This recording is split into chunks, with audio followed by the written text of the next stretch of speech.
Zimbabwe's President Robert Mugabe has delivered his first speech since defeating Morgan Tsvangirai in the July 31st polls. He once again told off critics of his re-election. President Mugabe was speaking at the annual celebrations to commemorate war heroes who lost their lives in the country's liberation war. Tsvangirai, who is challenging President Mugabe's victory in court, boycotted the celebrations. Zimbabwe shall never be a colony again. Never, never, never, ever. A fresh mandate with a familiar ring to it. Buoyed by the partisan crowd, President Mugabe took a swipe at the MDC and the Western governments that have questioned the credibility of the recent polls. We are delivering democracy in a platter, on a platter. Do you take it? We say take it or leave it. But the people have delivered it. And forward ever, never will we go back on our achievement, on our victory. The opposition MDC has filed an application with the Constitutional Court seeking nullification of the outcome, which gave Mugabe 61% of the vote. Mugabe issued a chilling response to the challenge.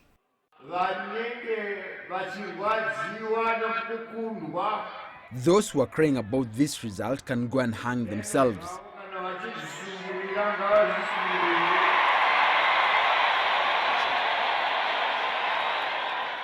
A ruling on the MDC's application is due within 12 days.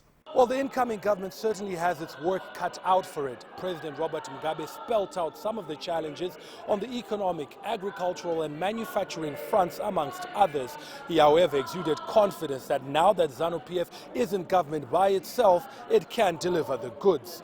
Farai Mwakutuya, CCTV, Harare, Zimbabwe. Well, here is a brief look as to why Robert Mugabe's election victory is being challenged in court. Now, Robert Mugabe won the July 31st elections with 61% of the votes cast, compared to his opponent Morgan Tsvangirai, who managed 34%. Tsvangirai rejected the results, claiming that the polls were marred by massive rigging. Mugabe dismissed the claims and insisted that elections were free and fair.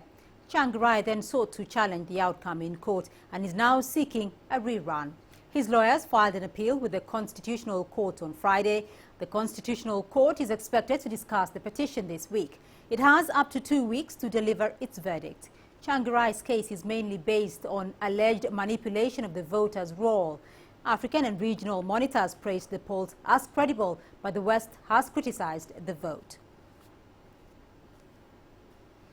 Well, let's now get more on the development in Zimbabwe. We're joined live by Kelvin Jakachira, an editor of a Zimbabwe local radio station. Kelvin, thank you very much for joining us here on Africa Live. Now, are both the MDC and ZANU-PF political parties likely to respect the verdict of the Constitutional Court when it is given regarding the election petition?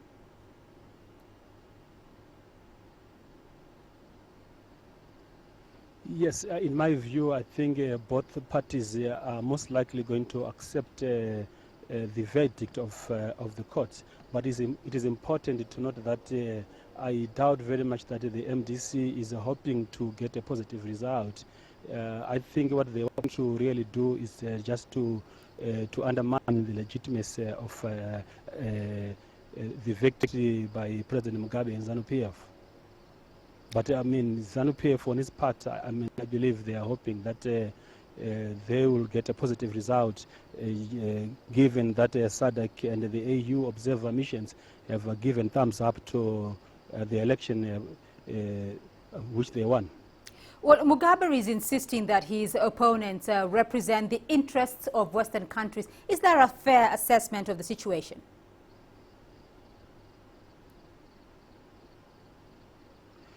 The MDC itself as a political party has failed to shake off that perception that they are representing the interests of the West, because you recall that during the run-up to the elections, debates, for instance, in the House of Commons in England.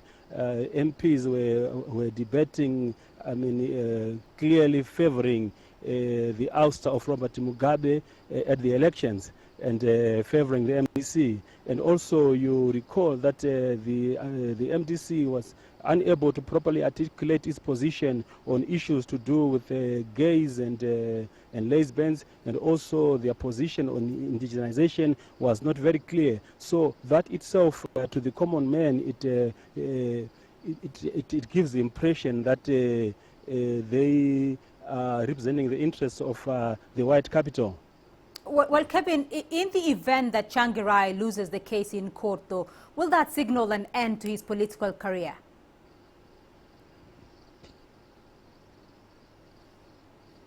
It really depends on how he is going to handle the whole issue, because his defeat at the polls really shook his authority in the MDC. But most likely what he will do is that he will continue to send the perception that he was robbed of victory, so that he maintains that image of a person with the bravado to continue challenging Robert Mugabe and ZANU-PF.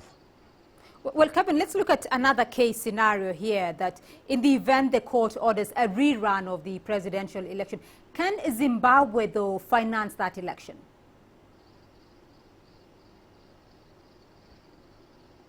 It's very unlikely that Zimbabwe will be able to mobilize the funds needed to hold an election, given that during the run-up to this election, the finance minister himself at Tendai was continuously saying that the country is unable to finance the elections. So in the event that there is going to be a rerun, I don't see Zimbabwe being able to mobilize the required millions of US dollars to finance this election.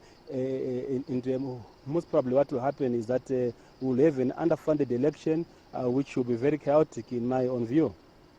All right, Kelvin Jakachira, an editor of a Zimbabwean radio station, joining us live from Harare. Thank you very much for your insights. Well, to stay with us here on Africa Live, as still ahead on the program. Credibility test. Irregularities already being cited by one camp in Mali's presidential runoff. And we have the latest update on the still hospitalized Nelson Mandela.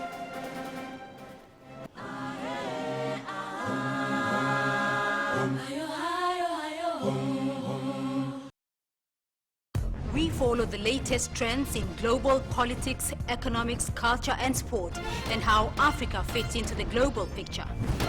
You decide what's important. We need to trade justice. Africa's future will be determined by for women's equal opportunity, for a better life. We have to change something, and it's not the outsiders. Talk Africa, a new voice for the world.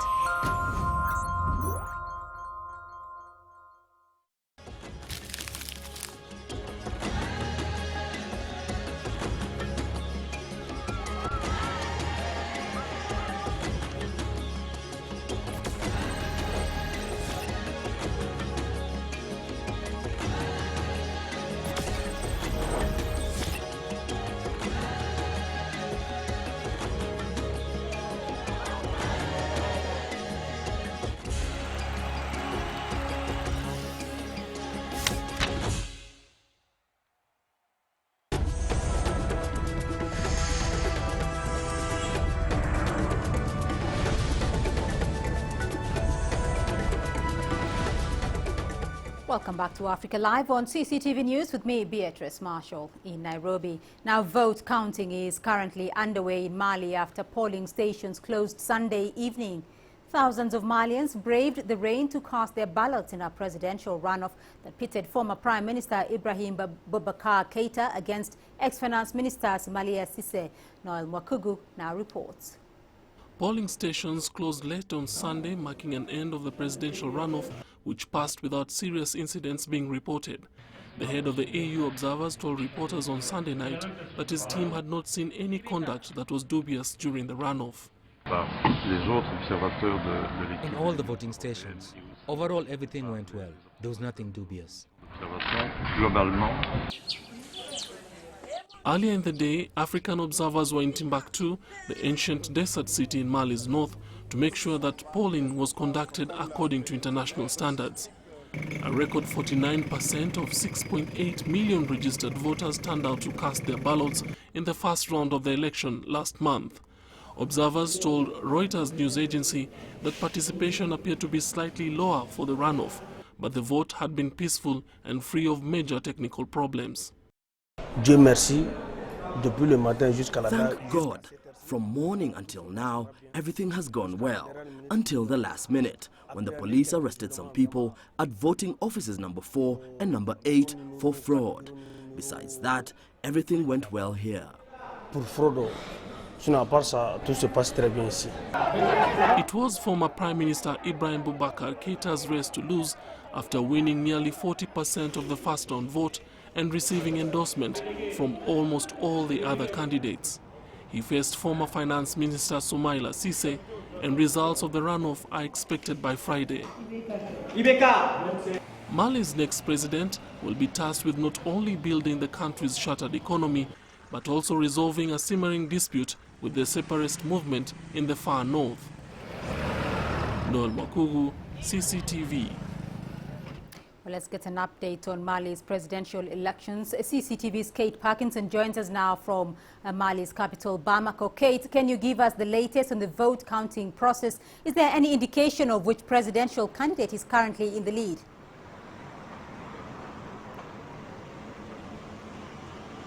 I can tell you, Beatrice, it's a slow process. Vote counting does take time here in Mali. Given the size of the country, it's twice the size of France, and the terrible infrastructure and the problems logistically moving those votes around the country and getting them all counted, it does take time. We don't have any official figures for you yet, but a member of Cissé's campaign team had said earlier today that they thought about 10% of the vote counting was complete. We don't have any verification of that. That's just their point of view. But if that is true, it gives you a sense of just how long this is going to take. As for who the expected winner is, well, it's been predicted that Ibrahim Boubacar Keita would be the winner from the outset, even before the first round. And Malian journalists who have been monitoring this election across the country are saying it's looking increasingly likely that he is going to win. A member of IBK's campaign team, as he's known across Mali by his initials, IBK, has said that here in Bamako, he is set to win 80% of the vote. Again, that's not an official figure, that's just from Keita's campaign team, but it gives you an idea of just how things are unfolding here in Mali as the country waits tentatively to find out who its next president is. All right, CCTV's Kate Parkinson joining us there from Mali's capital, Bamako. Let's now head north, where Egypt's prosecutor general has announced that former President Mohamed Morsi will be detained for a further 15 days pending investigations on accusations of espionage. Meanwhile, there are conflicting reports on whether the government is on the verge of beginning a clear out of the city-in by Muslim Brotherhood supporters, or if authorities have decided to delay dispersing the protesters. CCTV's Yasser Hakim takes a closer look. A minor flood of sewage water on Wednesday, an electricity blackout on Saturday night, and strong rumors of an imminent attack on Monday morning. These are all part of a psychological game being played out by the interim government against the Muslim Brotherhood protesters. The government is trying to use all peaceful means to disperse them. I expect they will repeat their warnings so that more people leave the sit-in peacefully. Water cannons and tear gas could then be used in the clear-out first. It could turn violent because there is evidence of weapons with the protesters, and if used, then the police will hit back. The protesters seem defiant. Although a small number have left the sit-in, there still remain thousands camped inside, not willing to leave, in spite of the threats of force. The latest decision by the prosecutor general to extend Morsi's detention by another 15 days for accusations of espionage further aggravated his supporters. If the police attack the sit-in, it will be a massacre, and if they succeed, we will all move to Tahrir and Presidential Palace to continue our demonstrations until the president is free. The interim leadership says it has exhausted all possible means to end the stalemate peacefully. It received foreign envoys and officials to mediate. It has called on the Muslim Brotherhood to join the interim government, and lately Al-Azhar invited all political forces for peace talks, but to no avail. After the failure of the mediation efforts, the government has no option now but to end the sit-in by force if needed. The Prime Minister has given the green light to the Minister of Interior to move in when he sees appropriate strategically. The government is under pressure from the millions who went down to the streets on the 26th of July to give Minister of Defense Abdel Fattah al-Sisi the mandate to clean up the sit-ins. They are demanding action now. There are weapons in the sit-ins, and many people were confirmed killed by the Muslim Brotherhood last month. Every lost day means stronger resistance by the Brotherhood. We should not waste any more time. In the meantime, for both sides of the conflict, the waiting continues. Al-Sisi is considered a hero to Egyptians who backed the ouster of Mohamed Morsi, but he is at a critical stage now. He loses followers every time he delays the ending of the sit-in. But he could lose more if the clear-out ends with bloodshed and killings. Experts say Al-Sisi's next decision will surely shape Egypt's future. Yasser Hakim for CCTV, Cairo. Well, let's now get the latest news on Egypt's crisis, and CCTV's Yasser Hakim joins us live from Cairo. Yasser, there are reports that the former President Mohamed Morsi will be detained for a further 15 days pending investigations on accusations of what the government is calling espionage. What is the reaction to this? The reaction probably came mostly from the pro-Morsi supporters, and they marched to the office of the Prosecutor General, who came up with the decision to detain the former president, and they demonstrated in front of the building, and also they tried to break into the building, but the police have stopped them. They later left the place, but they say they will be back again until the Prosecutor General is sacked. They say he's a Prosecutor General who is corrupt and is not being fair in dealing with the former president. But still, the investigation is still ongoing with the Mohamed Morsi and his aides and assistants on several cases, not just espionage, but also inciting violence and breaking out of jail during the 2011 revolution. Well, yes, so what about those reports suggesting that the authorities have delayed plans to end the sit-ins in Cairo? What more can you tell us about that?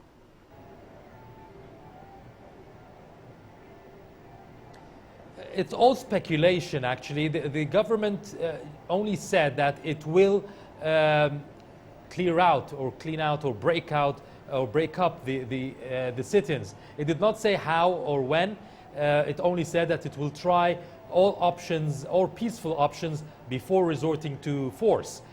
Now, what happened in the morning when everyone was waiting for the news that the clear-up will begin, the government denied. It later denied that it has given any orders for the cleanup or clear-out on Monday morning. And it seems that the government is taking is trying to be as patient as possible until all means, peaceful means, negotiations and mediation are all exhausted, and there will be no other option except force. Up until now, the presidential team itself is divided between ones who are pro ending the sit-ins as quickly as possible and with force, and another part of the presidential team says that peace talks should be given more time. I think that's the whole dilemma of that's facing the interim president and his aides. All right, CCTV's Yasser Hakim joining us live from Cairo. Thank you. Now, former South African President Nelson Mandela continues to make a slow but steady improvement in hospital, and that's according to President Jacob Zuma's office. Mr. Mandela has been in hospital for 2 months now, receiving treatment for a recurring lung infection. CCTV's Guy Henderson sent this update from Johannesburg. Now, in the presidential statement released on Sunday, Mac Maharaj specifically referenced a reiteration by the doctors that Mr. Mandela's condition remained critical. So yes, his health is steadily improving, but clearly he is still a very sick man. Now, a visiting church group had last week reported back to journalists that doctors had said that Mr. Mandela was now able to respond at least to the presence of visitors. We've also had on Friday his granddaughter Zinzi Mandela saying that she didn't feel like he was going to be going anywhere anytime soon. By that she means, of course, that he's unlikely to be released from hospital at this stage. And we also had last week comments from his former wife, Winnie Mandela, who's visited him almost every day since he was hospitalised, her saying that he has continually had to undergo a medical procedure to remove fluid from his lungs. So more than 2 months into his hospitalisation, clearly that recurring lung infection is still in need of constant treatment. Guy Henderson, CCTV, Johannesburg. Well, let's take another break now on Africa Live, but still ahead on the program. We examine the impact of the breakaway region of Puntland cutting off ties with Mogadishu.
The Somali federal government's hopes of rebuilding the fractured nation have suffered a setback. The northern region of Puntland has severed ties with the capital, and there are fears the breakaway could stoke yet more clan-based conflict. CCTV's Mohammed Hirmogi has this report. Puntland forms the very tip of the Horn of Africa. Its leaders declared its autonomy in 1998, but it did recognize the federal government in Mogadishu. Now it's severing its ties. It's accused Mogadishu of refusing to share power, resources and foreign aid. I can confirm for you that all the reasons Puntland is giving are genuine. There's no power sharing, federalism has not been implemented, and reconciliation has not been achieved. There's no harmony between the religions and the central government. The central government has absolutely nothing. The federal government has not officially responded to the decision, but some members of the federal parliament are calling for calm. There are challenges, and I call upon President Farule to be calm. And if he was rushed into this decision by danger, he should reconsider and think things over before enforcing and breaking all ties. Somalia is emerging from more than 2 decades of civil war that polarized and divided the country into clan-ruled regions. Several areas such as Somaliland oppose central control, and Puntland's decision to break ties comes at a particularly difficult time for Mogadishu. Tensions have been rising between the central administration and the self-established Jubaland administration in southern Somalia. And now there are fears that Puntland's breakaway could fuel inter-clan rivalry. Mohammed Hirmogi, CCTV, Mogadishu. Well, Sudan has been experiencing cases of mycetoma, a bacterial and fungal infection which can spread throughout the body, resulting in gross deformity and even death. Now, researchers have been studying the condition since colonial times. The Khartoum Center has been globally recognized for its work, And such acknowledgement in the health field is unusual for a country that ranks near the bottom of a UN Human Development Index measuring income, health and education. Now, with bandages on their swollen, deformed feet, patients from across the vast country trooped to the spotless facilities set in a garden in the southern Khartoum district of Soba. Mycetoma is endemic in a geographic belt that includes regional neighbors Chad, Niger, Nigeria, Ethiopia and even Somalia. Now, the Great Wildebeest Migration between Tanzania and Kenya is considered one of the most spectacular natural events in the world. Thousands of animals in search of fresh grazing lands embark on an epic journey. But Africa as a whole is rich in abundant wildlife. CCTV's Travis Andrews tells us how South Africa treasures its own wildlife. While South Africans have quite an affinity for the Big Five, it's considered a national treasure. And even some sports teams are named after the animals, like the Lions in South African rugby. Now, the Big Five, of course, refers to Africa's best-known safari animals, namely the elephant, the buffalo, the rhino, the leopard and the lion. Now, South Africa has become a highly sought-after travel destination and relies heavily on wildlife tourism and the much-needed revenue from international visitors. Game parks play a very big part of that, with the majority of the top game viewing opportunities happening in the Kruger National Park. Lions are always a favorite holiday snap from international visitors. Sadly, the rhino suffers a very different fate. Latest figures indicate that 334 rhinos have been killed in this year alone, and that would be alarming authorities. Now, wildlife and the Big Five in particular also has a significance in the lives of all South Africans, because just until recently, every one of the Big Five were emblazoned across South African banknotes. That honor has now been bestowed upon another national hero, Nelson Mandela. From a very early age, all South African school children are taught about the country's wildlife and the significance thereof. But most importantly, that South Africa is Big Five country. Travis Andrews, CCTV.